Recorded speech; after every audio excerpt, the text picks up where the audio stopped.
नमस्कार, बहुत स्वागत है आप सभी का प्राइम न्यूज पर। मैं हूं राजीव रघुनंदन। वक्त प्राइम एजेंडा का है। आज प्रधानमंत्री नरेंद्र मोदी ने राज्यों के मुख्यमंत्रियों के साथ कोरोना को लेकर समीक्षा बैठक की। प्रधानमंत्री मोदी ने अपनी बैठक में यह संकेत दिया कि अगर देश ने लॉकडाउन का फैसला न किया होता तो फिर स्थिति कुछ और हो सकती थी। उन्होंने राज्यों के मुख्यमंत्रियों की तारीफ की, राज्यों की तारीफ की और कहा कि सभी राज्यों के मुख्यमंत्रियों ने एकजुटता के साथ इस कोरोना वायरस का मुकाबला किया है। प्रधानमंत्री मोदी ने खास तौर पर यह कहा कि किसी भी किस्म से अर्थव्यवस्था को लेकर कोई टेंशन न की जाए। देश की अर्थव्यवस्था अच्छी है और हम कोरोना के साथ साथ अर्थव्यवस्था की चिंता भी कर रहे हैं। इस महत्वपूर्ण बैठक में प्रधानमंत्री मोदी ने राज्यों के मुख्यमंत्रियों के साथ लॉकडाउन खोलने को लेकर चर्चा की। लॉकडाउन खोलने के लिए एक नीति राज्यों को तैयार करनी होगी, ये प्रधानमंत्री मोदी ने कहा। यह भी कहा कि अलग अलग राज्य अपने अपने हिसाब से जोन बनाएं और जोन के मुताबिक नीति बनाकर जिन राज्यों में केसेस नहीं बढ़े हैं, कम हुए हैं, वहां छूट देने को लेकर तैयारी करें। लेकिन जहां अभी भी केसेस ज्यादा हैं या पिछले कुछ दिनों में बढ़े हैं, वहां लॉकडाउन जारी रहेगा।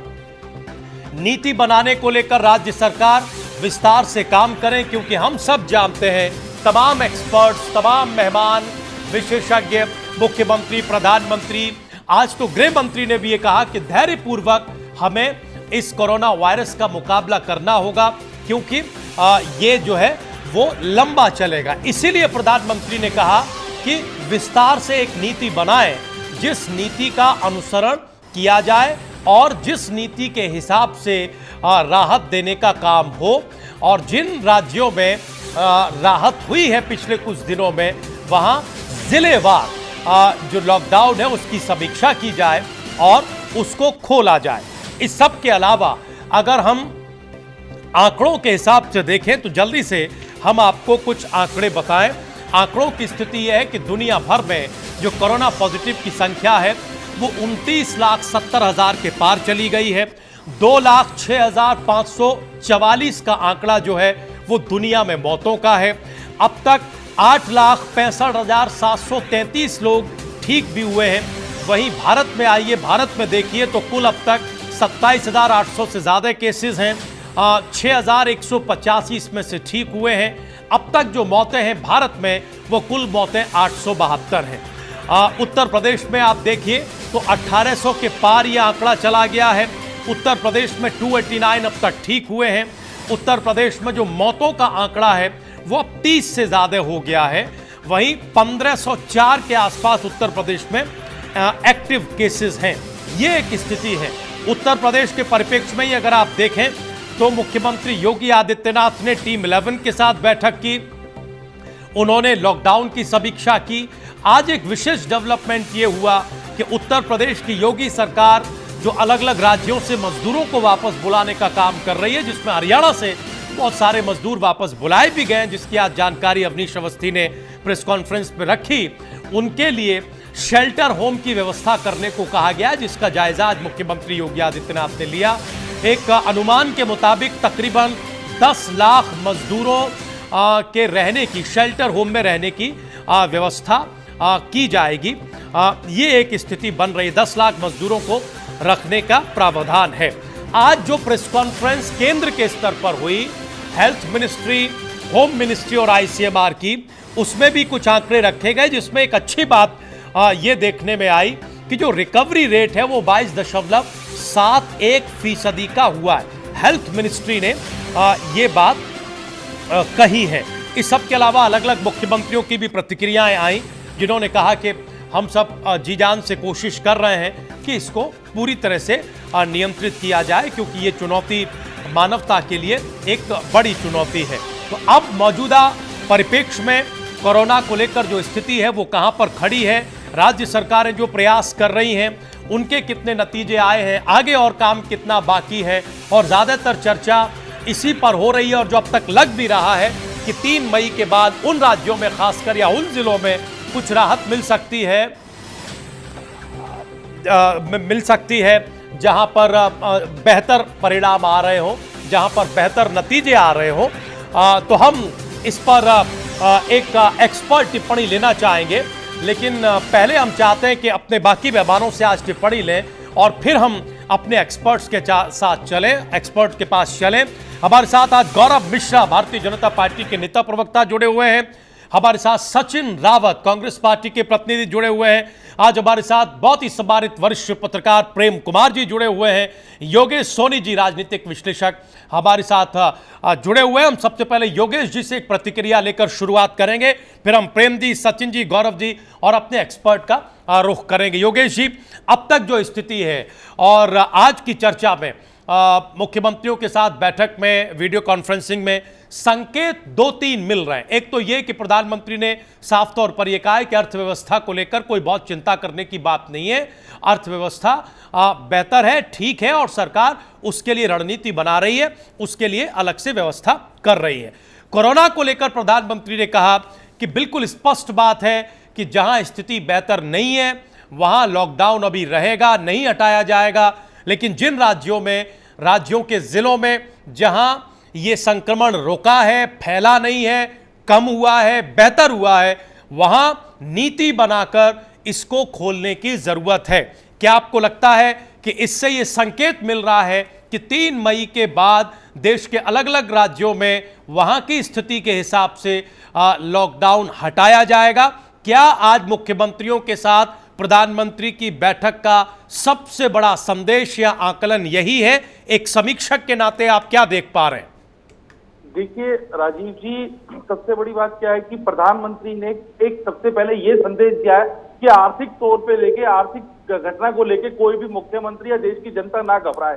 देखिए, जो विश्व विख्यात एक समस्या है, इससे लड़ा जा रहा है और ये बात प्रधानमंत्री चाहे कितना भी कहे, लेकिन आप और हम भली बात ही समझ रहे हैं कि हर पल हर क्षण लाखों करोड़ों का नुकसान हो रहा है। लेकिन उसके बावजूद क्योंकि घटना इस तरीके की है, जैसा कि हमने बताया, अज्ञात और दृश्य शत्रु जो हमें इतना परेशान कर रहा है कि हमें यही नहीं पता लड़ना किससे, उसको लेके जो ढांढसा बांधा है, ये बेकाबिले तारीफ है, या प्रशंसा करनी होगी। दूसरा, जो राज्य की स्थिति है जिन राज्यों की, उसको ये उन्होंने, प्रधानमंत्री ने लगभग 3 या 4 बार मुलाकात करी मुख्यमंत्रियों से वीडियो कॉन्फ्रेंसिंग के जरिए। वो उनकी अच्छी बात है, वो सलाह लेते भी हैं और दे भी रहे हैं। तो उन्होंने यही शेड्यूलिंग बनाने की कोशिश करी है कि आप लोग अपने राज्य में स्थिति को देखें, उसमें हम किस आधार पर किस तरीके से चरणबद्ध तरीके से लॉकडाउन को खोल सकते हैं। देखिए, लॉकडाउन खोलना तो स्वाभाविक है, लेकिन उसके खुलते या उसके चलते कोई ऐसा काम ना हो जाए जिसकी जरा सी गलती पूरे देश पे भारी पड़ जाए। तो यहाँ पर शासन प्रशासन का काम बहुत बढ़ जाता है। यहाँ पर एक एक जिले, एक एक एरिया को, गली को, एक एक क्षेत्र को उस पारखी निगाह से देखना पड़ेगा कि कोई भी गलती ना यहाँ पर रह जाए, क्योंकि एक कहावत है, सावधानी हटी और दुर्घटना घटी। तो यही स्थिति है कि यहाँ पर यह होगा। अब आपने देखा होगा, मेघालय, ओडिशा और गोवा लॉकडाउन बढ़ाना चाहते हैं पूर्ण रूप से, बाकी राज्य भी हैं, बल्कि मेघालय के विषय में तो यही बता रहे हैं कि उसने ऑलरेडी घोषणा भी कर दी है कि हम 3 के बाद बढ़ाएंगे। तो हर राज्य की स्थिति थोड़ा थोड़ा अलग है, लेकिन कहीं भी इसका अगर जरा सा भी कोई गलत प्रभाव पड़ता है तो वो पूरे देश को प्रभावित करेगा। तो मेरा कहने का अर्थ यही है कि प्रधानमंत्री ने जो कॉन्फ्रेंसिंग करी, उससे कहीं ना कहीं हमें संतुष्टि, सहमति ये मिलती है कि वो कभी भी जनता को या राज्य सरकारों को वो ये नहीं देख रहा कि केंद्र, क्या नाम है, बीजेपी शासित राज्य है या नहीं है, ऐसी बातें कहीं नहीं। जिस मुख्यमंत्री ने जो काम करा, देखिए उन्होंने राजस्थान में भी प्रशंसा करी, उन्होंने भीलवाड़ा को उस प्रकरण के लिए भी राजस्थान मुख्यमंत्री की बहुत प्रशंसा करी। तो वो हर एक चीज को ले रहे हैं, गंभीरता से समझ रहे हैं और हर चीज मुख्यमंत्रियों से उनके राज्यों की घटनाओं को लेकर वो एप्लीकेबल करने की बात भी कर रहे हैं। तो यहाँ पर मैं यही कहना चाहता हूँ राजीव जी कि जिस स्तर पे इस समय हम लड़ाई लड़ रहे हैं वो बेहतर है। आंकड़े अभी भी बहुत ज्यादा अच्छे नहीं है, लेकिन उसके बावजूद अधिक जनसंख्या होने के नाते हम लोग फिर भी बेहतर लड़ाई लड़ रहे हैं और इसमें सभी का सहयोग और योगदान है। सहयोग और योगदान है। योगेश जी, आप हमारे साथ रहिए। राकेश गर्ग साहब, doctor Rakesh Garg all India institute of medical science से जुड़े हुए हैं। आप प्रोफेसर हैं वहाँ पर, बहुत स्वागत है डॉक्टर गर्ग। हम 2 प्रश्न मूलतः आपसे जानना चाहते हैं इससे पहले कि हम बाकी मेहमानों की तरफ रुख करें डॉक्टर गर्ग। एक तो यह है कि देखिए, हम लोगों ने डबलिंग थ्योरी पर काफ़ी सवाल किए और आईसीएमआर ने कई बार इसको लेकर जानकारी रखी है, लेकिन पिछले 24-48 घंटों में डॉक्टर गर्ग जिस तरह से केसेस बढ़ रहे हैं, उससे एक सवाल जहन में ये आ रहा है कि ये जो डबलिंग थ्योरी है इसका आंकड़ा कब से रिफ्लेक्ट होने लगता है। हम ये देख रहे हैं कि आंकड़े लगातार बढ़ रहे हैं, जबकि आईसीएमआर जो जानकारी देता है या दे रहा है उसमें कमी आ रही है, ऐसा बताया जाता है। तो ये जो कमी आने का रिफ्लेक्शन है ये कब तक हमारे यहाँ आंकड़ों में भी दिखाई देगा सर? कुछ इस बारे में अगर रोशनी डालेंगे, कुछ प्राइम न्यूज के दर्शकों को बताएंगे तो हम बेहतर समझ पाएंगे इस पूरी थ्योरी को। डॉक्टर गर्ग जी, आपने बहुत ही अच्छा सवाल पूछा यहाँ पर। जब हम डबलिंग थ्योरी की बात करते हैं या एब्सोल्यूट नंबर ऑफ केसेस की बात करते हैं जी, जैसे हमारा इंफेक्शन बढ़ना शुरू होता है किसी भी कम्युनिटी के अंदर, तो जो इंफेक्शन बढ़ता है वो नंबर के हिसाब से बढ़ता है। लेकिन हम जब बोलते हैं कि कोई ऐसी डिजीज है जो डिजीज जो है वो इस तरह से बढ़ रही है एक दूसरे से कॉमन है, तो जिस रेट से बढ़ना चाहिए, जब हम बोलते हैं कि एक मरीज अगर 1 या 2 या 4 या 8 मरीज को इन्फेक्शन कर सकता है, तो वो जो रेट है इन्फेक्टिविटी का, जिस स्पीड से वो रेट बढ़ना चाहिए, अगर हम उसको डबलिंग थ्योरी की बात करें तो बहुत समझने में इजी हो जाता है। अगर हम बात करें कि 1 से 4 मरीज हुआ या फिर 100 से 125 मरीज का इन्फेक्शन बढ़ गया एकदम, तो इसमें तो ये रेट जो बढ़ा इन्फेक्शन करने का, इसको हम सोचते हैं कि कितने दिन में ये इन्फेक्शन बढ़ा होगा, तो वो ज्यादा मायने रखता है हमारे। तो जो हम डबलिंग टाइम का बात कर रहे हैं, कुछ स्टेट में कुछ जगह तो डबलिंग टाइम हमारा 28 दिन तक भी पहुंच गया, बट ऑन एन एवरेज 8 से 9 दिन के आसपास का डबलिंग टाइम है जो धीरे धीरे बढ़ता जा रहा है। तो वो डबलिंग टाइम इंडिकेट करता है कि जो हमारी अभी स्टैंडर्ड जो हम फॉलो कर रहे हैं वो इफेक्टिव है। दूसरा, हमें ये भी समझना होगा कि जब हम बात करते हैं कि इम्यूनिटी डेवलप हो जाएगा देश के अंदर, तो वो ज्यादा एक कम्युनिटी के अंदर चीज को कंट्रोल कर पाएगा इन्फेक्शन को। अब इम्यूनिटी कैसे डेवलप होगा, वो धीरे धीरे ही डेवलप होगा, लेकिन हमें जो डबलिंग टाइम को प्रोलॉन्ग करने का फायदा ये रहता है कि हमारे पास एक बार एकदम सर्ज नहीं आता है केसेस का, तो हमारा जितना भी हेल्थ रिसोर्सेज है, जितना भी हमारा वर्किंग सिस्टम है मेडिकल फ्रेटर्निटी के पास, वो उसको अच्छे से देख पाल रहा है, उसको अच्छे से केयर कर पा रहा है। इसी वजह से शायद हमारे यहाँ जो हम बोलते हैं कि सीवियर केसेस हैं या जो मोर्टेलिटी हम देखते हैं, वो बाकी देशों के जहाँ पर डबलिंग टाइम बहुत कम था, 1 दिन या 2 दिन का था, उसके मायने हमारे यहाँ बहुत कम है। तो जो मेजर्स अभी लिए जा रहे हैं इसका मतलब वो इफेक्टिव है, उसकी वजह से डबलिंग टाइम बढ़ रहा है। जहाँ तक आपने सवाल पूछा कि जो एब्सोल्यूट नंबर्स हैं वो कम होना शुरू हो जाएगा, तो वो प्रेडिक्शन कर सकते हैं। कुछ प्रेडिक्शन धीरे धीरे आ रहा है कि इसी तरह से जिस तरह का अभी का एनवायरनमेंट चल रहा है, हो सकता है कि आने वाले समय में मई के अंत तक धीरे धीरे ये केसेस कम होने शुरू हो जाएंगे। प्रेडिक्शन ऐसा है, प्रेडिक्शन मॉडल के हिसाब से इस तरह से बताया जा रहा है। बट ये तो समय के अनुसार देखना होगा कि किस तरह से आगे हमारा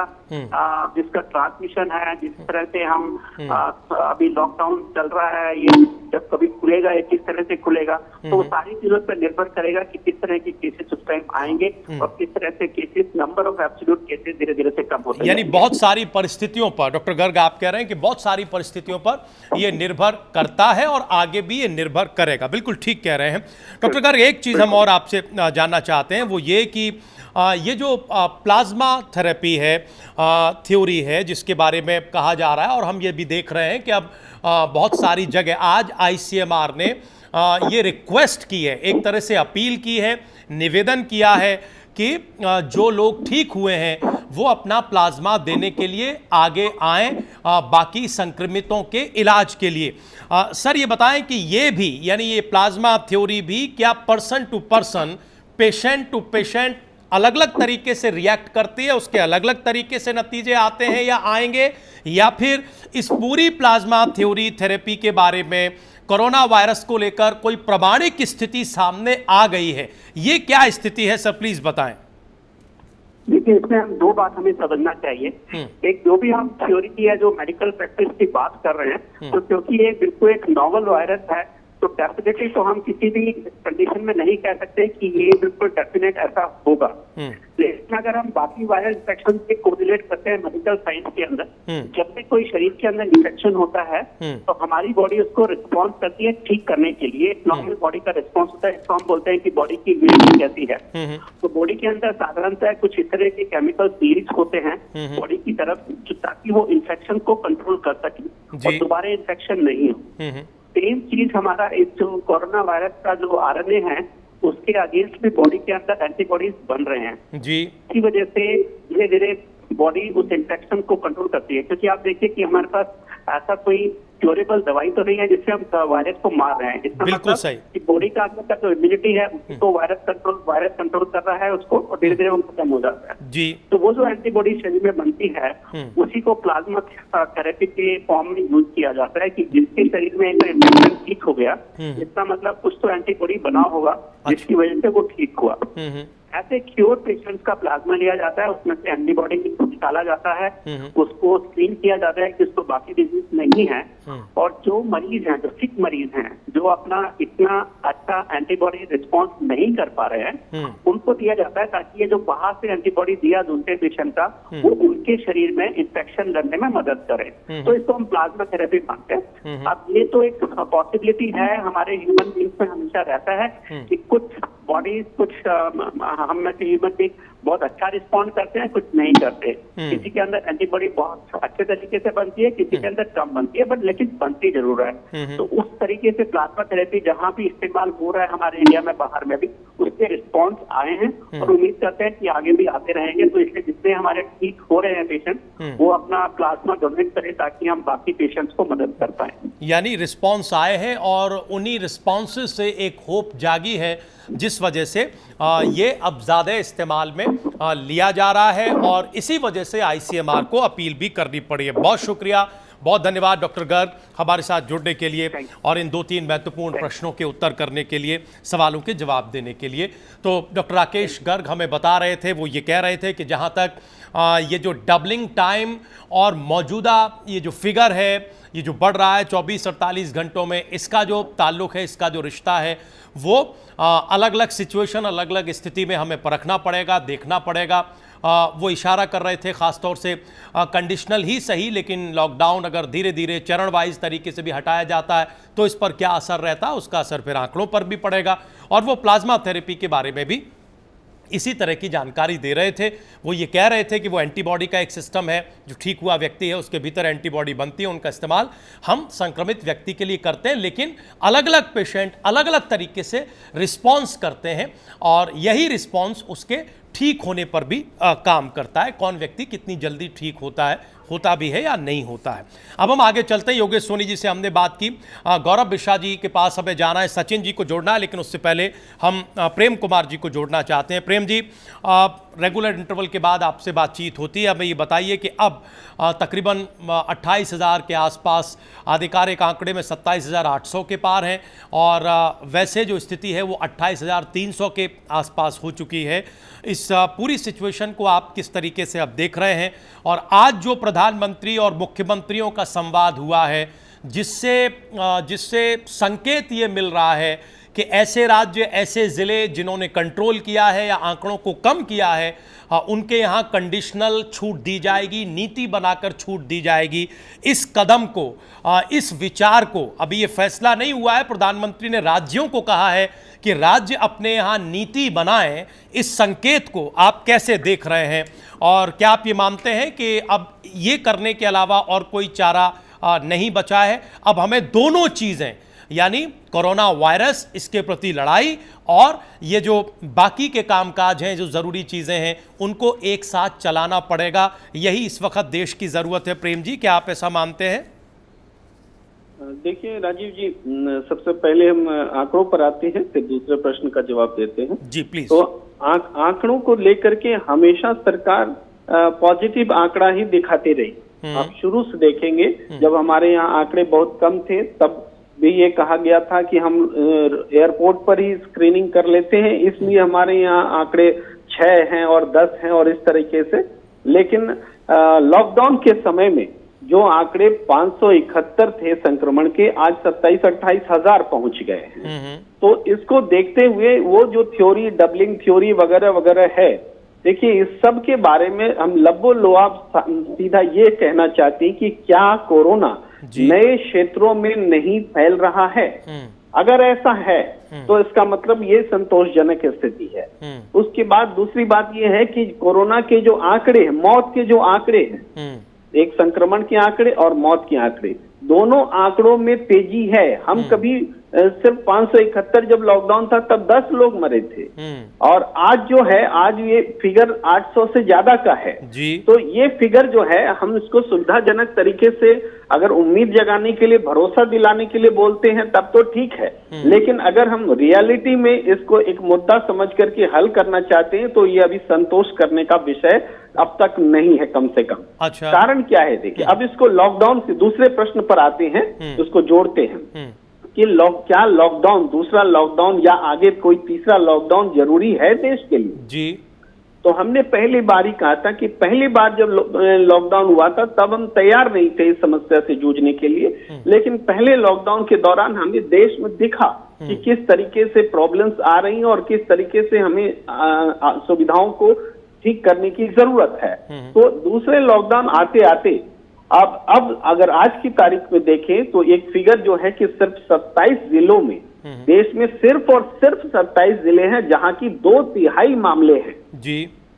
दूसरा फिगर ये है कि टॉप 5 के जो स्टेट्स हैं उसमें लगभग 69% केस हैं जी, वो भी 2/3 समझ लीजिए, और टॉप 10 के जो स्टेट्स अगर जोड़ ले तो 91% केसेस जी। तो इन आंकड़ों के सामने अगर हम एनालाइज करें लॉकडाउन को तो क्यों नहीं इसी 10 स्टेट पर फोकस करके बाकी स्टेट्स को लॉकडाउन के अभिशाप से मुक्ति दी जाए, ये सवाल सोचने का है। ठीक है। लेकिन केंद्र सरकार ने चूंकि पूरे देश को लॉकबंदी में डाला है तो अपने डिसीजन को वो गलत होने नहीं देना चाहती, इस वजह से वो अब स्टेट्स पर कर रही है। मूल रूप से तो देखिए, लॉकडाउन तोड़ती हुई जो केंद्र सरकार की नीतियां हैं और डिसीजंस हैं वो दिख रही हैं, बहुत सारी ढील दी गई है, जिसका मतलब लॉकडाउन तोड़ना ही है, और इवन केंद्र में मंत्रालय में भी काम होने लगा है। मगर क्या एयरपोर्ट्स खोले जाएं, क्या रेलवे खोले जाएं, ये सब बड़े डिसीजंस हैं जो कि अभी नहीं लेने चाहिए मेरे हिसाब से। लेकिन स्टेट्स लेवल पर जहां पर कि कोरोना नहीं फैला है वहां के मुख्यमंत्री इसको डिसाइड करें कि वो लॉकडाउन को अधिक से अधिक ये करे, ढीला करे, सीमाओं को भले बनाए रखे, टाइट रखे, लेकिन अपने अंदर आर्थिक गतिविधियों को चलने दे। ये सोचने का वक्त आ गया है। ये प्रधानमंत्री जी की मुख्यमंत्रियों के साथ चौथे कॉन्फ्रेंस में स्पष्ट हो रहा है। नहीं सर, तो प्रेम जी, एक तो आप आंकड़ों को लेकर आश्वस्त नहीं है, जो पहले हिस्से में आपने कहा, तो वो आश्वस्त क्यों नहीं है? एक तो टिप्पणी आपने उस पर की, और दूसरा आपने तरह तरह से विश्लेषण करके ये बताया कि अब ये वक्त है। लेकिन इस वक्त में भी क्या आपको ये आशंका है, जैसा कि प्रधानमंत्री ने कहा कि जहां आंकड़े बेहतर नहीं हैं अभी भी, वहां जारी रखा जाएगा, तो वहां भी जारी रखने के फेवर में आप हैं या नहीं हैं? आज प्रधानमंत्री ने मुख्यमंत्रियों से कहा है कि राज्यों को नीति बनानी पड़ेगी, जहां कम हुए हैं, जहां बेहतर रिजल्ट है, वहां आप नीति के हिसाब से कंडीशनल खोलिए, लेकिन जहां नहीं ठीक हुआ है वहां तो फिर लॉकडाउन ही एक रास्ता है ना। प्रेम सर, ये अच्छी, मैं कह रहा हूं कि ये अच्छी बात है कि राज्यों से प्रधानमंत्री कह रहे हैं कि आप एनालाइज कीजिए और लॉकडाउन को का कितना रखें, इस पर डिसीजन लीजिए। अब देखिए, जब हम केंद्र के स्तर पर, पूरे देश के स्तर पर देखते हैं कोरोना की क्या स्थिति है, तो उसी तरीके से प्रदेश के स्तर पर देखें। अगर देश के स्तर पर देखें तो जो पश्चिमी राज्य हैं, वो राज्य रेड जोन में ज्यादा दिख रहे हैं। आप चाहे गुजरात, महाराष्ट्र, राजस्थान, मध्य प्रदेश, दिल्ली तक ऊपर आए तो ये पश्चिम का हिस्सा है जो रेड जोन का है, लेकिन पूरब के हिस्से में वो बात नहीं है, वो बात नहीं है जो ये फैला। तो राष्ट्रीय स्तर पर ये सोचने की जरूरत है कि एक ही डंडे से पूरे देश को नहीं हाँका जा सकता।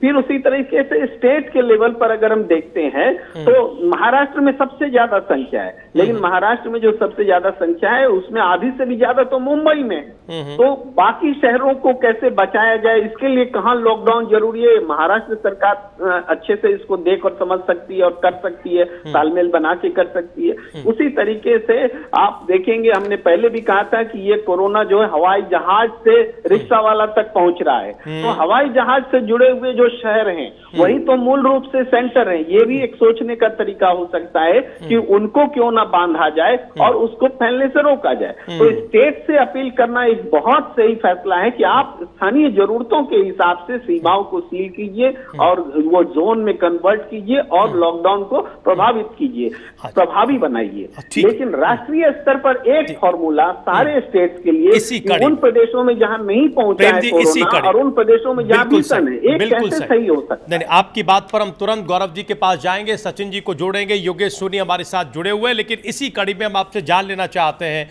कि प्रधानमंत्री ने आज अर्थव्यवस्था को लेकर आश्वस्त किया है देश को। उन्होंने कहा है कि चिंता करने की जरूरत नहीं है, देश की अर्थव्यवस्था बेहतर है, अच्छी है। इस प्रतिक्रिया, इस बयान को आप कैसे ले रहे हैं?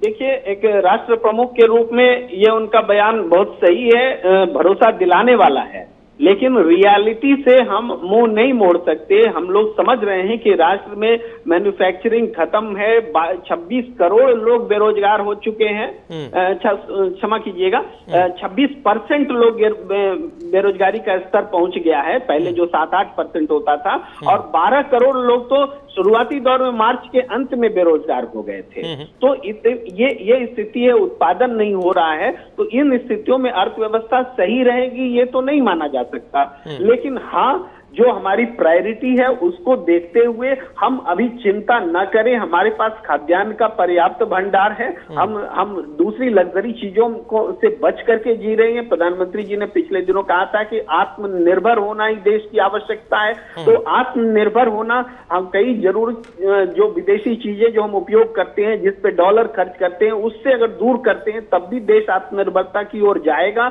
और ये एक स्थिति है। पर एक बात मैं और जोड़ना चाहता हूं, आप इजाजत दें, प्लीज बोलिए। तो वो ये कि प्रधानमंत्री जी ने आज की बैठक में एक बात कही है कि एक और बात कि कोरोना मरीज को अपराधी नहीं समझा। मैं इसे बहुत महत्वपूर्ण बयान मानता हूं। और साथ ही साथ ये कहना चाहता हूं कि ये बयान देने में प्रधानमंत्री जी ने बहुत देर कर दी, बहुत देर कर दी। इस देश को 1 महीने से लगातार कुछ लोगों को अपराधी की तरह ट्रीट किया गया, चूंकि उनको कोरोना हो गया था। अगर ये बयान वो पहले दिए होते तो वो संक्रमण मरीज को लेकर के उसके एक्शंस, रिएक्शंस जो बीते दिनों में दुर्भाग्यपूर्ण तरीके से देखने को मिले, जो गलत तरीके के वीडियोस फैलाए गए, कुछ फर्जी कुछ सही, हर किस्म के, वो माहौल देश में नहीं होता। ये प्रधानमंत्री जी ने बहुत सही बात कही, लेकिन बहुत देर से कही। ठीक है प्रेम जी, हम आपकी इस बात को आगे और बढ़ा दें ये कहते हुए कि आज हेल्थ मिनिस्ट्री ने भी इसी तरफ बात को आगे बढ़ाया और कोरोना संक्रमित मरीजों के प्रति, लोगों के प्रति एक सद्भाव रखने को कहा आज आईसीएमआर और हेल्थ मिनिस्ट्री की प्रेस कॉन्फ्रेंस में। ये निश्चित तौर पर अप्रिशिएबल बात है। और यह भी कहा गया कि आप व्यक्ति से नहीं उसकी बीमारी को देखिए, आप किसी व्यक्ति को मत देखिए, लेकिन जो संक्रमित हुआ व्यक्ति है उसकी बीमारी जो है आप उस पर फोकस करिए। हम लौटेंगे प्रेम जी आपके पास। अब तक आपने जो कहा है, बाकी मेहमानों ने जो कहा है, उस पर हम गौरव जी की, सचिन जी की प्रतिक्रिया लेना चाहते हैं। गौरव जी, आज हम आपके पास आना चाहते हैं, सचिन जी फिर हम आपके पास आएंगे। एक बार गौरव जी की टिप्पणी ले लें। उत्तर प्रदेश के लिए क्या मैसेज है गौरव जी आज की बैठक में? हम ये देख रहे हैं कि उत्तर प्रदेश में सिचुएशन जो है वो बिटर हो रही है। 1800 के पार चले गए हैं आंकड़े, 1504 उसमें से पॉजिटिव, उसमें से एक्टिव हैं। तो हम ये माने कि 3 मई के बाद कोई अच्छा संकेत, कोई अच्छा संदेश उत्तर प्रदेश के लिए तो कम से कम नहीं है। हम जिस सिचुएशन में जूझ रहे हैं, आगरा की स्थिति वर्स्ट है, तकरीबन 400 का आंकड़ा, 392 या 390 के आसपास, वहां आपसे थोड़ी देर पहले कुछ केसेस थे। हम ये माने कि तकरीबन 400 के आंकड़े पर है गौरव जी। तो उत्तर प्रदेश ऐसे में किस तरह की रणनीति बना रहा है? क्योंकि उन राज्यों को बिल्कुल भी कोई छूट नहीं मिलेगी या नहीं लेनी चाहिए जहां स्थिति चुनौतीपूर्ण है, और उत्तर प्रदेश चुनौतीपूर्ण स्थिति की तरफ बढ़ रहा है। इसे आप कैसे देख रहे हैं? उत्तर प्रदेश में पूज्य योगी आदित्यनाथ जी के नेतृत्व में जिस तरह से टीम 11 कार्यरत है, इस पूरे चुनौती को जैसे ले रही है, आपने देखा होगा अप्रत्याशित भीड़, चाहे वो दिल्ली की सड़कों पर आई हो या फिर अपने मजदूरों को हरियाणा से लाने की बात हो, कोटा से बच्चों को लाने की बात हो, जैसे जैसे चुनौती सामने आती गई है उसका एक प्रॉपर और बहुत कारगर रोड मैप बना करके उत्तर प्रदेश सरकार ने कदम उठाए हैं और उसके बड़े सकारात्मक परिणाम भी आए हैं। यहाँ तक कि रेड जोन एरियाज में जो ग्रोथ थी, जो स्पीड थी इन्फेक्शन की, वो भी निरंतर घटती चली जा रही है। यद्यपि उत्तर प्रदेश पूरे देश का सर्वाधिक सबसे बड़ा आबादी का प्रदेश है, जी। बावजूद उसके हमारे यहाँ सबसे न्यूनतम स्तर पर इस इन्फेक्शन के बढ़ने की ग्रोथ रेट है और डेथ ग्रोथ रेट है। हम एक भी यदि कोई व्यक्ति इस इन्फेक्शन से मरता है तो दुर्भाग्यपूर्ण है, लेकिन फिर भी उत्तर प्रदेश का नियंत्रण जिस प्रकार से किया जा रहा है, और यदि देखा जाए तो उत्तर प्रदेश में लगभग 1600 तक के मामलों में अगर देखा जाए तो 1100 मामले एक ही क्षेत्र से आते हो, वो तबलीगी जमात से आते हैं। तो यदि इनको एक चिन्हित करके अलग कर दिया जाए तो उत्तर प्रदेश सबसे न्यूनतम स्तर पे है, जो कंट्रोलिंग के हिसाब से सबसे बेहतर परफॉर्म कर रहा है पूरे देश में। लेकिन अब जो हॉटस्पॉट एरियाज हैं उनमें भी कमी आ रही है, और मुझे लगता है 3 तारीख के बाद जो सर्टेन जो सुरक्षित क्षेत्र हैं, जो ऑर्गेनाइज क्षेत्र है, जहां पे कंट्रोलिंग बेहतर सरकार की तरफ से की जा सकती है, उसमें निश्चित रूप से कुछ ना कुछ छूट मिलेगी। राजीव जी, कुछ ना कुछ छूट मिलेगी, समीक्षा होगी, उस पर मिलेगी। 2 प्रश्न आपसे रखना चाहते हैं। देखिए, आज जब उत्तर प्रदेश सरकार की जो प्रेस कॉन्फ्रेंस रेगुलर हो रही है कोरोना को लेकर, वो हुई, उसमें प्रमुख सचिव स्वास्थ्य ने एक जानकारी दी जो अच्छी जानकारी कही जा सकती है उत्तर प्रदेश के परिप्रेक्ष्य में। उन्होंने तमाम आंकड़े रखते हुए जो हमने दर्शकों को बताया, उन्होंने ये कहा कि उत्तर प्रदेश में एक भी पेशेंट कोरोना पॉजिटिव वेंटिलेटर पर नहीं है, लिहाजा ज्यादा गंभीर सिचुएशन नहीं है as well as patient is concern, ये उन्होंने जानकारी दी। लेकिन गौरव जी, दूसरी तरफ हमने देखा कि आज समाजवादी पार्टी के अध्यक्ष अखिलेश यादव ने आगरा को कोट करते हुए बाकायदा ट्वीट किया। बहुत सारी बातें उसमें उन्होंने लिखी, उसमें उन्होंने ये मॉडल वो मॉडल सारी चीज़ें लिखी। बाद में उन्होंने कहा कि न दवाई है, न इलाज है, न व्यवस्था है, जागो सरकार जागो। ये क्या है? और इसके पीछे की कहानी आपको मालूम ही है कि मेयर साहब की एक चिट्ठी थी, जिन्होंने मुख्यमंत्री को उन्होंने कहा था कि मेरे आगरा को बचा लो। वो चिट्ठी लीक हुई और उससे एक अंदाज़ा मिला। एक दुर्भाग्यपूर्ण स्थिति ये भी है कि आगरा में, उत्तर प्रदेश में सबसे ज़्यादा केसेस अब तक रिपोर्ट हुए हैं। तो इतनी कोशिशों के बावजूद व्यवस्था क्यों नहीं सुधर रही है, या कुछ जगहों पर नहीं सुधर रही है? अगर सुधर रही है तो फिर मेयर जैसे पद पर बैठे व्यक्तियों को इस तरह के पत्र क्यों लिखने पड़ रहे हैं? इसमें क्या सच्चाई है, ये हमारे दर्शकों को बताइए सर। राजीव जी, आगरा की जहां तक बात है, वहां जो लोग तबलीगी जमात से आए थे दिल्ली से, या जिनको कोरोना पॉजिटिव था या एसिम्टोमेटिक केस थे, उनके लक्षण नहीं पता चल रहे थे, उन्होंने अपने आप को उजागर नहीं किया और उन्होंने सूचना नहीं दी, जिसके कारण देरी हुई और ये इन्फेक्शन की संख्या वहां बढ़ गई। रही अखिलेश जी के ट्वीट की जहां तक बात है, तो उन लोगों के लिए इस समय बेरोजगारी का समय चल रहा है, कोई सकारात्मक और सार्थक कहीं से कोई विचार विपक्ष की तरफ से निकल करके नहीं आ रहा है, तो स्वाभाविक है कि वो भड़काने जैसी ही बात करेंगे। मुझे लगता है कि उत्तर प्रदेश, देखिए सुनिए ना, मेरा एक निवेदन है। देखिए, ये जो बात है अखिलेश यादव की, इस बात का आधार मेयर साहब की चिट्ठी है। तो ऐसे में तो सिर्फ ये बात नहीं कही जा सकती ना कि वो केवल बेरोजगारी या इस वजह से या उस वजह से। जो बात आप ये कह रहे हैं कि तबलीगी लोगों की वजह से वहां उन्होंने छुपाया, बताया नहीं, हमें ध्यान है और आपको भी ध्यान होगा कि कनिका कपूर के वाक्य के बाद सबसे पहले जो चीज़ रिपोर्ट हुई थी वो आगरा से ही हुई थी कि आगरा में एक फैमिली है जिसने बाहर से आई और आगरा में बर्थडे मनाया वगैरह वगैरह। तो आगरा पहले से ही फोकस रहा है। ऐसे में ये एक समाजवादी पार्टी या किसी भी राजनीतिक दल के मुखिया को ये कहना कि साहब वहाँ न व्यवस्था है, न दवाई है, न पीपीई किट है, जागो सरकार जागो, इसके इतर अभी सचिन जी जुड़े हुए हैं, शायद वो विषय लाएंगे। प्रियंका गांधी ने उत्तर प्रदेश के मेडिकल कॉलेजेस में जो खराब पीपीई किट दी जा रही थी उनको लेकर जो खबरें आई उसको लेकर ट्वीट किया। एक दो पश्चिमी उत्तर प्रदेश में इसी तरह की घटनाएं हुई जहां कुछ बच्चों को भोजन नहीं मिल रहा है। कहने का अर्थ यह है कि इतनी सारी कोशिश के बावजूद ये जो खामियां रह जा रही हैं, जिन पर विपक्ष निशाना साध रहा है या चेता रहा है, इसको लेकर क्या एक्टिविज्म है सरकार का, हम ये जानना चाह रहे हैं। राजीव जी, इन विषयों पर सरकार पहले से ही बहुत संवेदनशील है और पीपीई किट की शिकायत आई थी, ये तो जग जाहिर है, और जहां से सप्लाई उसका हुआ था सबको पता है। लेकिन एक अच्छी बात यह है कि उत्तर प्रदेश की भी 2 कंपनियों ने पीपीई किट को बना लिया है और उसकी सप्लाई को लेकर के कहीं कोई बाधा नहीं है।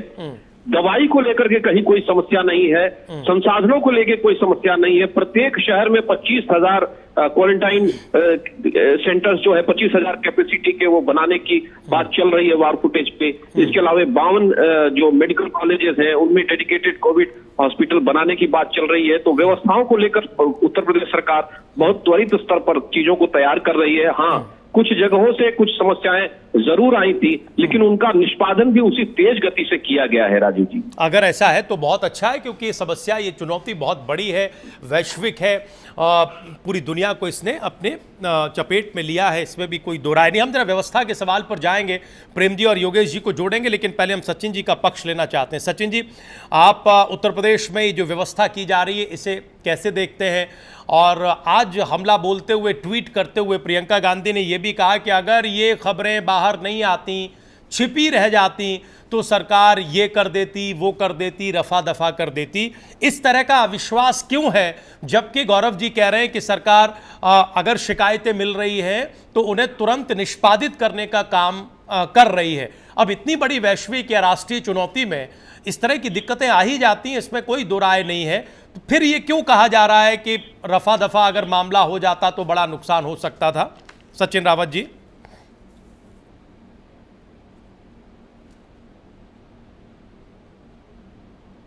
सचिन जी, हमारी आवाज आपको मिल रही है? आप सुन रहे हैं? प्लीज मेरा प्रश्न आप तक पहुंचा हो तो आंसर दीजिए। बोलिए। राजीव जी, जी, यहाँ तक मैंने भी गौरव जी की भी बात पूरी तरीके सुनी है और आपने भी प्रश्न किया। मैं उत्तर प्रदेश के सिनेरियो में चीजें बताना चाहता हूँ। जी जी, प्लीज बोलिए। आदरणीय प्रियंका गांधी जी ने जो आज में जो जानकारी दी कि मेडिकल कॉलेज में जो पीपी किट आई, जो खराब किट आई, उसमें सरकार ने इससे पहले जब पीपी किट खरीदी तो सरकार ने कैसे खरीदी, ये भी कहीं ना कहीं मीडिया के माध्यम से ही आया और उसके बाद में ये उजागर हुआ।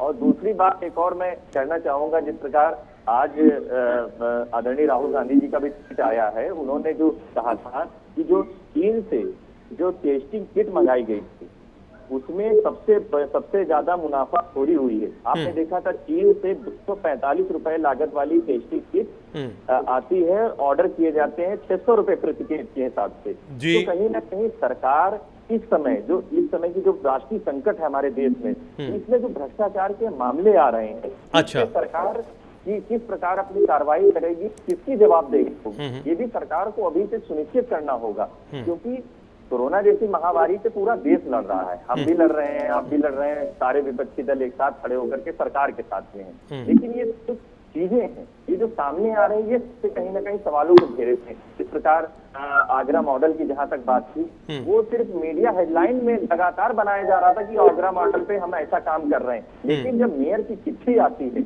मेयर जब उजागर करते हैं कि आगरा को बचा लीजिए, तो मीडिया के माध्यम से सभी को पता चलता है कि आगरा में इतना ज्यादा केसेस बढ़ गए हैं। और दूसरी एक और बात मैं बताना चाहूंगा कि भाजपा के ही विधायक हैं हरदोई के श्याम प्रकाश जी, उन्होंने 25 मार्च को सीधे तौर पे प्रशासन के द्वारा भ्रष्टाचार का आरोप लगाया। उन्होंने जो निधि थी, उस निधि को दुरुपयोग किया जा रहा है और उसमें भी भ्रष्टाचार किया जा रहा है प्रशासन के द्वारा। अच्छा, तो कहीं ना कहीं सरकार की जो भ्रष्टाचार वाला जो चरम है वो सीमा पर है। क्योंकि आपने देखा होगा कि इनके नेता लगातार सरकार का चेहरा उजागर कर रहे हैं। तो मेरा नहीं मानना है कि ये जो सरकार का जो रवैया है, जो सिर्फ मीडिया हेडलाइन में बना रहना चाहती है, वो सिर्फ अपने लोगों को छुपाना चाहती है। दो महत्वपूर्ण बातें आपने की सचिन जी, दो महत्वपूर्ण बातें, और दोनों ही करंट बातें, हम चाहते हैं कि उनका उत्तर आए। गौरव जी, आंसर करिए। जो विधायक निधि वाली बात है, जो वापस ली उन्होंने और ये आरोप लगाकर ली कि साहब वो स्वास्थ्य महकमे में भ्रष्टाचार है, ये बात सही है, इसको आंसर करना चाहिए। और एक और प्रश्न इससे पहले जो उठाया यहाँ पर सचिन जी ने आगरा मॉडल का, उसको भी आंसर करना चाहिए। प्लीज बोलिए। राजीव जी, भ्रष्टाचार की कहीं से भी यदि कोई शिकायत आई है, हम ये नहीं कहते कि इतने बड़े पेंडेमिक में संभावना नहीं है, गुंजाइश नहीं है भ्रष्टाचार की। कालाबाजारी की गुंजाइश है, भ्रष्टाचार करने की गुंजाइश है, सरकारी स्तर पर कहीं कोई चोरी करने की गुंजाइश है। लेकिन हमारी सरकार पारदर्शी सरकार है और भ्रष्टाचार की नीति पर, जीरो टॉलरेंस की नीति पर काम करती है, और उसका कई बड़े बड़े प्रमाण उपलब्ध हैं आपके सामने।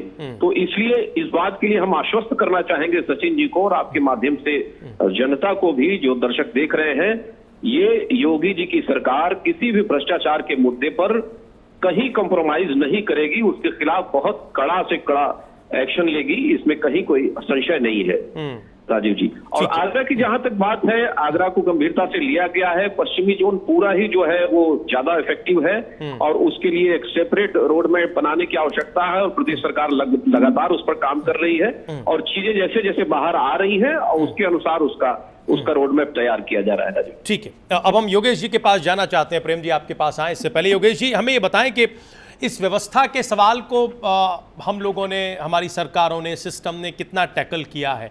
देखिए, इस लंबी लड़ाई में जाहिर है कि कोई भी व्यवस्था एब्सोल्यूट अच्छी या एब्सोल्यूट सही से काम नहीं कर सकती, कुछ ना कुछ खामी आ जाती हैं, लेकिन होना ये चाहिए कि व्यवस्था लगातार वक्त के साथ बेहतर हो जाए।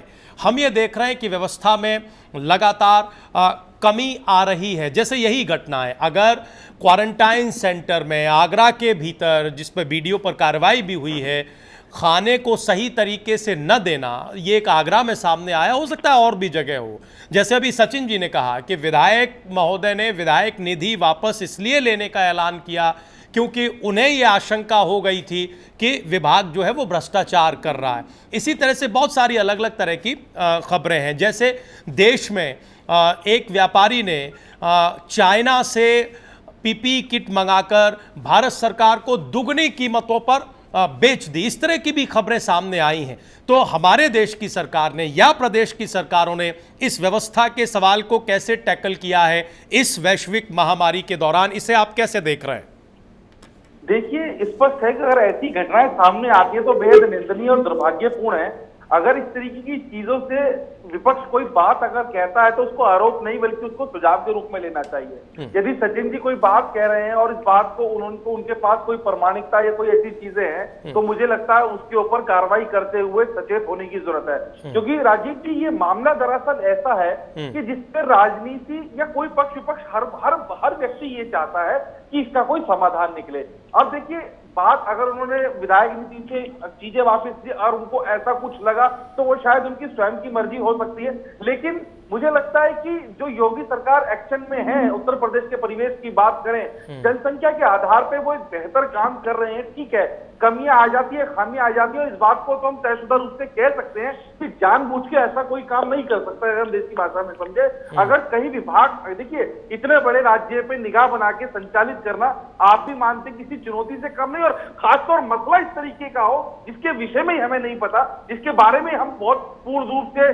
क्या नाम है, इसकी कोई दवाई या कोई ऐसी चीज नहीं है, तो हम यही कहना चाहते हैं यदि कोई ऐसी चीज सामने आती है तो उस पर तुरंत प्रभाव के साथ एक्शन लिया जाए। और मुझे लगता है कि योगी सरकार इस समय फुल अपने एक्शन में जिस तरीके से काम कर रही है, हर छोटी बड़ी घटना पे वो निगाह बनाए हुए, तो ये कहीं ना कहीं हमें ऐसा भी एक उनसे प्रेरित होकर कुछ लोगों ने वो चीजें भी सीखी है, तो ऐसा नहीं है। लेकिन कोई चीज यदि सामने ऐसी आती है तो उसके ऊपर कार्रवाई करके उसको क्या नाम है सामने लाया जाए, उस पर एक्शन लिया जाए। और दूसरी बात, एक अहम बात ये भी है राजीव जी कि ऐसी चीजों के अंदर अगर कोई घपलेबाजी करता है तो उसकी जो सजा है वो बहुत सख्त होनी चाहिए।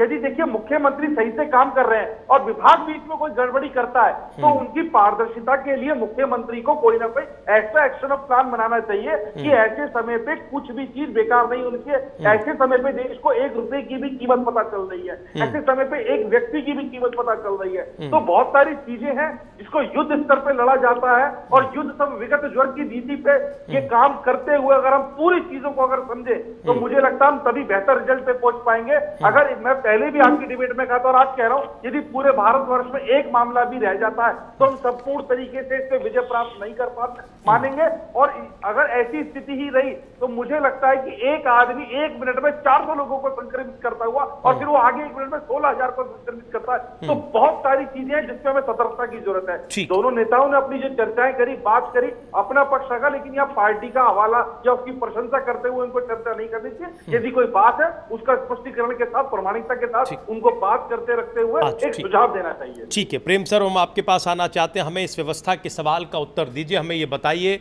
कि इस चुनौतीपूर्ण वक्त में गुजरते वक्त के साथ हमने अपनी व्यवस्था को मजबूत किया है या फिर हमारी व्यवस्था का जो खोखलापन है वो सामने आया है।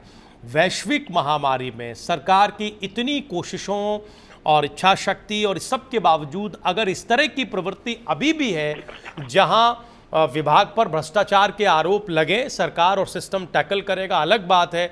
जहां ये टेंडेंसी अभी पाई जाए कि हम बाहर से खरीदें और सरकार को ही दोगुने रेट में पीपीई किट बेच दें, ये क्या दिखाता है? देखिए राजीव जी, अव्यवस्था के मामले कई तरीके से सामने आए हैं। ताजा मामला तो वो है जो आप जिक्र कर रहे हैं कि दिल्ली हाई कोर्ट में एक विवाद पहुंचा और उसके बाद ये बात सामने आई कि जो रैपिड किट 225 रुपए में हमारे देश में पहुंची, माने एयर फेयर लगा करके, उस 225 रुपए को वाली किट को केंद्र सरकार ने 600 रुपए में खरीदी और उसी 600 रुपए में राज्य सरकार को दी। तो ये जो बड़ा मार्जिन था उस पर दिल्ली हाई कोर्ट ने ऑब्जेक्शन लगाते हुए कहा कि 400 रुपए से ज्यादा आप नहीं ले सकते।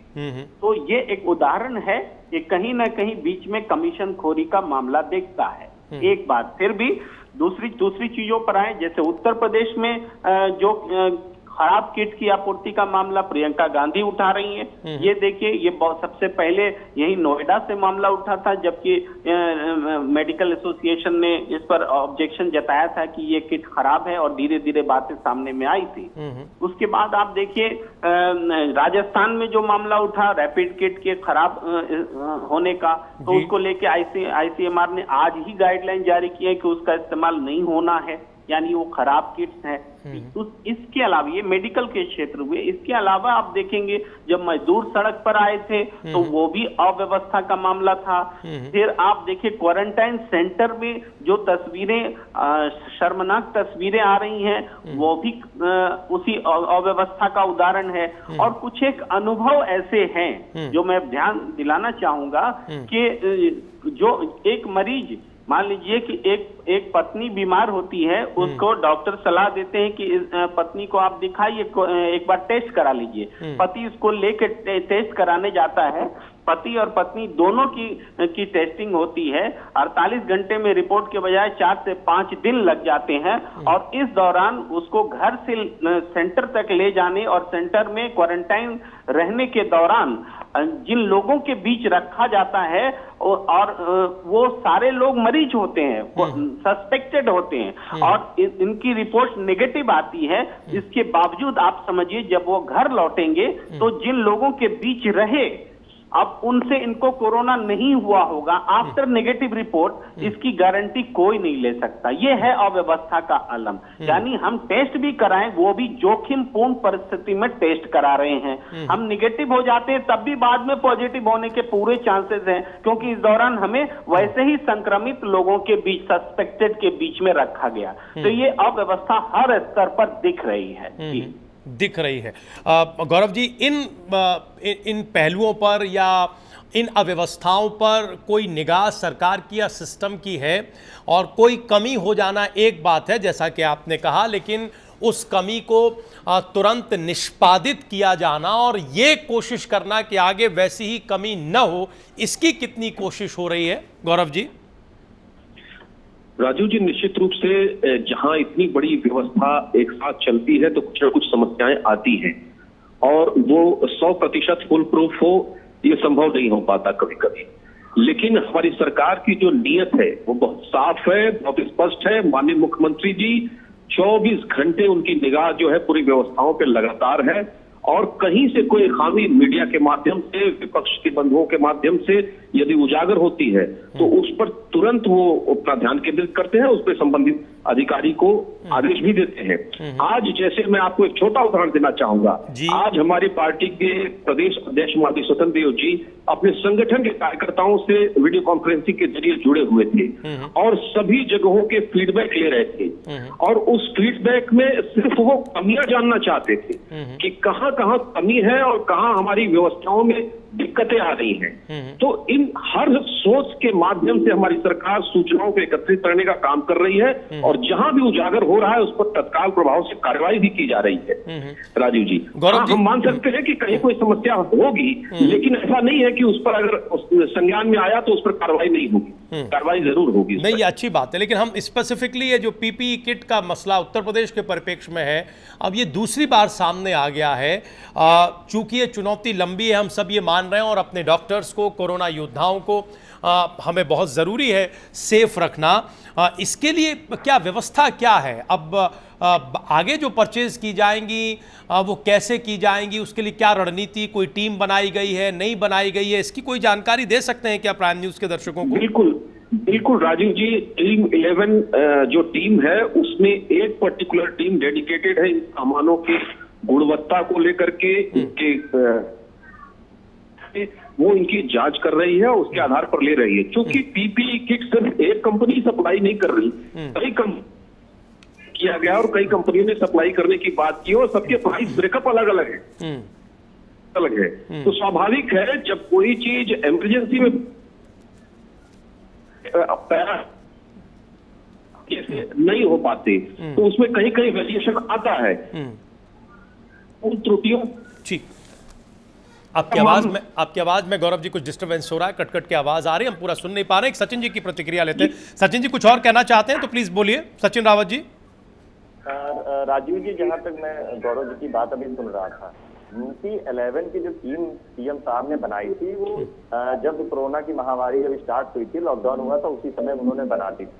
उसके बाद से पीपी किट की सप्लाई यहाँ पे हो रही थी। तो क्या समझा जाए जो गौरव जी अभी कह रहे हैं, ये आने वाले समय में क्या ये पीपी किट क्या फिर वैसे ही रवैये में मिलेगी, उसी प्रकार भ्रष्टाचार होगा, या उसी तरह जैसी किट है फिर वो खराब आ जाएगी किट? नहीं सचिन जी, उन्होंने गौरव जी ने कहा है कि जो भी कमियां त्रुटियां आ रही हैं और जैसे ही वो संज्ञान में आ रही हैं सरकार के, उन्होंने आश्वस्त ये किया है, बाकी तो आप हम सब निगाह रखेंगे, डे टू डे का अपडेशन रहेगा। उन्होंने कहा है कि वो निष्पादित की जा रही है, और अच्छी बात यही है किसी भी सिस्टम को बेहतरी की तरफ ले जाने के लिए कि कमियां होती हैं, स्वाभाविक स्थिति है कमियों की, इतनी बड़ी चुनौती में कमियां हो, लेकिन उन पर ध्यान दिया जाए, वो रिपोर्ट हो और वो बहुत जल्दी दूर हो जाए, और कोशिश ये हो कि आगे वैसी कमी दोबारा न हो। बहुत शुक्रिया आप चारों मेहमानों का लगातार हमारे साथ बने रहने के लिए और इस चर्चा में शामिल होने के लिए बहुत बहुत धन्यवाद आपका। आज के लिए बस इतना ही। आप लोग कहीं जाइएगा नहीं, प्राइम न्यूज़ पर खबरें जारी हैं।